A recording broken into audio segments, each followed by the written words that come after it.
నమస్తే అండి అందరికీ. శ్రీమాత్రే నమః. అక్షయ తృతీయ అనగానే చాలామంది బంగారం కొనాలి అనేది ఒక సెంటిమెంట్‌గా పెట్టుకొని ఉంటారు.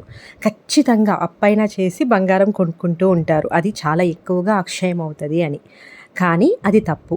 కలికాలంలో అంటే కలియుగంలో కలి ఉండే స్థానాల్లో బంగారం ఒకటి. బంగారం అనేది కొనడం అనేది అంత మంచిది కాదు. లక్ష్మీదేవి ఎక్కడెక్కడ ఉంటదో అలాంటి వస్తువులను కొనుక్కోవాలి.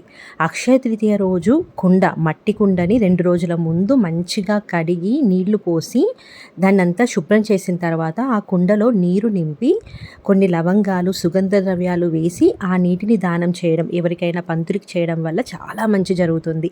అలాగే అంచు ఉన్న పంతులు గారికి దానం చేయడము, అలాగే పెరుగు, మజ్జిగ, అవసరం ఉన్న వాళ్ళకి ఏదైతే అవసరం ఉంటుంది, వాళ్ళకి లేని వాళ్ళకి చెప్పులు గానీ, బట్టలు గానీ, లేదా భోజనం గానీ, నీరు గానీ, ఏదైనా సరే అవసరం అన్నవారి అవసరాన్ని మీరు గనక తీర్చినట్లయితే మీ యొక్క పుణ్యం అనేది అక్షయమయ్యి ఈ జన్మలో మీరు చాలా మంచిగా సుఖ సంతోషాలతో జీవించేలాగా ఆ పుణ్యం కాపాడుతుంది. తెలుసుకున్నారు కదా! అక్షయ తృతీయ రోజు లక్ష్మీదేవి స్థానాలైన ఉప్పు, అలాగే చీపురు కొనడం వల్ల కూడా లక్ష్మీదేవి మన ఇంట్లోకి వస్తుంది అని నమ్ముతారు. ఇలాంటి విషయాలు తెలుసుకోవాలంటే ప్లీజ్ సబ్స్క్రైబ్.